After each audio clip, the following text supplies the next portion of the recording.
Thank you for joining us for this episode of In Conversation series. The aim of the series is to provide an insight on topical issues relevant to higher education from a university perspective. This is part of our Discover University programme. We encourage you to follow our Twitter handle at DiscoverUniEXE, which provides regular updates for teachers and advisors. My name is Carl Emententi, and I'm the school's relationship manager. I'm joined by Catherine Lloyd-Clark, who's the Assistant Director with responsibility for student access, recruitment and admissions.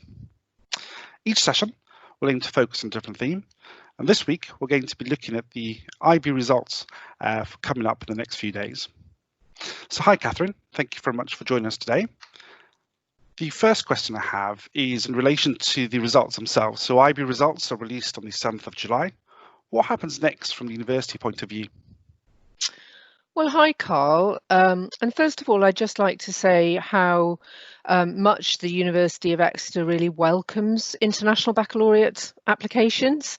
We're really passionate really about the kind of education that the IB provides.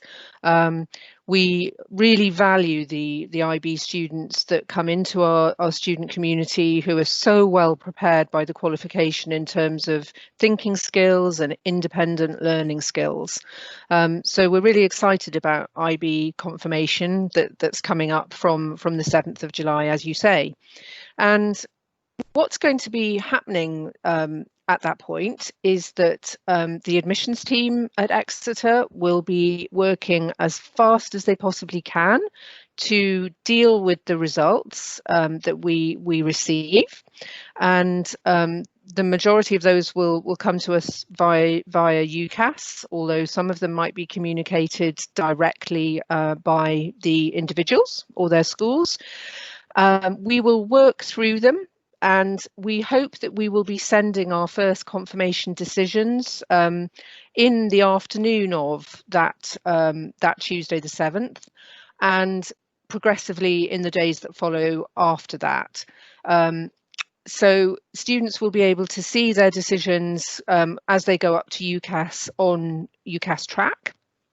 And also, as we confirm places, we will be sending a confirmation email to students, congratulating them if they've been successful, of course, or communicating the decision if unfortunately we've been unable to confirm that place. It is possible that for some students in some subjects, we may decide that we won't make the confirmation decision in July because we need to hold on to that application to look at it alongside other students in August. And that will usually be where we are dealing with a subject that we already expect to be quite full, and where we need to be sure that we treat fairly both A-level students and IB students and all those with other qualifications, and look at them all together in a little gathered field in August to make sure that we don't confirm a place to somebody perhaps with lower grades than someone else who comes along a bit later on. So that will be the case for some students in some disciplines, but for the vast majority, we do hope that we can make those confirmation decisions really quickly in the day or two or three that follow after the results release. Okay, so you mentioned there are two different groups, or possibly two different groups that will arise. Those that will hear from us directly after they've received the results, and some who may have to wait a little bit longer. What are the key considerations that students should be making when they do receive those results? So IB students actually have a little bit of an advantage in some ways because their results do come out earlier, and UCAS clearing as a process is already up and running at that point. And for those students that do receive a decision, if unfortunately they're not accepted at their first choice institution or indeed their insurance choice, they have an opportunity to get ahead a little bit with the clearing process. So I would suggest that those students then use the vacancy listings that are available and institutional websites to think about where they might like to study and to see if that institution is able to take them and prepared to confirm a place at this early stage. Generally, that can work really, really well for IB students, and university admissions offices aren't quite dealing with the same sort of volume of inquiries or applications that they are in August. So it's a little bit easier sometimes to make your way through that inquiry process in July. So it's a really good opportunity to think about where you'd like to study and to get ahead in the clearing process.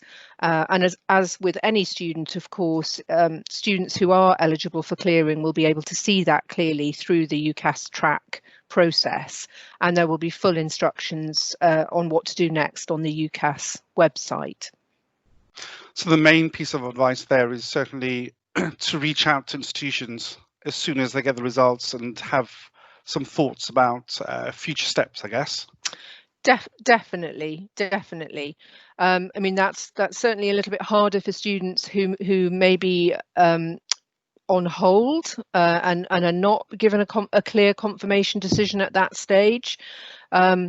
We will be able to talk to UCAS nominated contacts at that point to put them fully in the picture if that is the case for students, and if teachers or advisors are the nominated contact, or their head of sixth form is, or their director of careers is the nominated contact.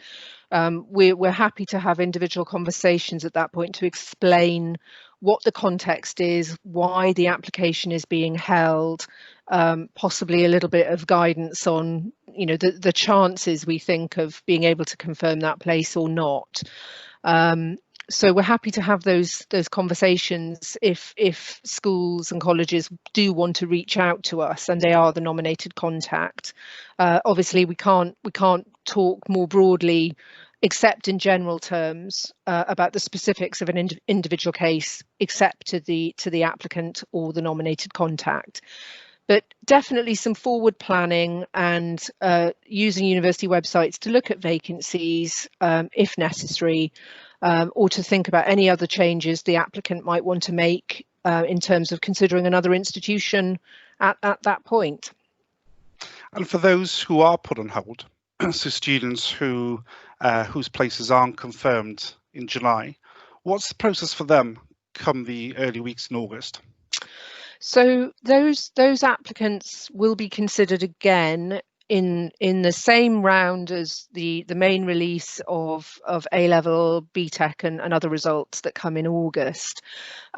So they will automatically be in the mix for the admissions office, and we will already have made some decisions about where that applicant's results place them in terms of the kind of the ranking, if you like, of students to available places.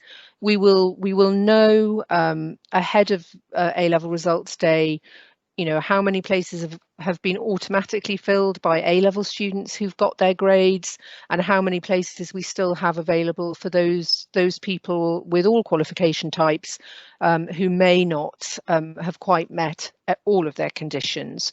And we will have had some prior thought about how we split that pool of people who haven't quite met all their conditions. So we would usually, for example, put them into sort of batches by the attainment that they have, and release additional offers or confirmation decisions to those with the highest qualification levels first. But at that stage, we do also take into account mitigating circumstances. So if there is a special case that's been notified to us by the school or college, maybe some personal circumstances such as bereavement or very serious illness, we will endeavour to look at those if we've received those through our mitigating circumstances form ahead of the results. We do prefer to receive all those cases ahead of the results rather than after the results release, when it's much harder for us to take them into account. And for teachers and advisors, that mitigation form is available on our admissions website. Yes, that's right. And the admissions team, through their email address, will be very happy to advise on that if there are any problems. Okay. And my next question is about a lot of media reports that are coming through at the moment about online learning, exclusive online learning, blended learning. What is teaching likely to look like at Exeter from September? Well, we've already communicated to all of our offer holders to confirm that we want to be committed to teaching them on campus in a COVID secure way, if it is safe and possible, and consistent with government and health authority guidelines to do so. So we anticipate realistically that there will be an increase in blended learning, a mixture of online and face-to-face. But our overarching plan would certainly be to use face-to-face teaching for smaller group activity and to use the availability of online learning to replace lectures, for example, that might be done in much larger groups usually. And that will help us all ensure that we are operating in a COVID secure way. We're doing a huge amount of planning and thinking about how this will work for students in a laboratory context. And it's possible, for example, that some elements of the teaching schedule for the year might need to be adjusted in some subjects where, for example, large group laboratory activity might shift to later in the semester or later in the year, so that we can manage the challenges of social distancing for those laboratory subjects. And we are expecting to be able to communicate some more detail around all of these themes to our applicants later in July, so that they will have that information, as much of it as we can realistically provide, prior to the sort of final results phase in August. But we do appreciate for IB students and students with other early results that they may not have all of the information they feel they would ideally like at this stage. And we can only apologise for that, but assure schools and colleges that we are working incredibly hard across our academic community to think through the detail of how we deliver and how we teach in a COVID secure way, and to do that in the best interests of our students as well as our staff. So, Catherine, thank you for joining us today. We'll be running further sessions, so please follow us on Twitter @DiscoverUniEXE for further updates on future sessions. Thank you. Thank you.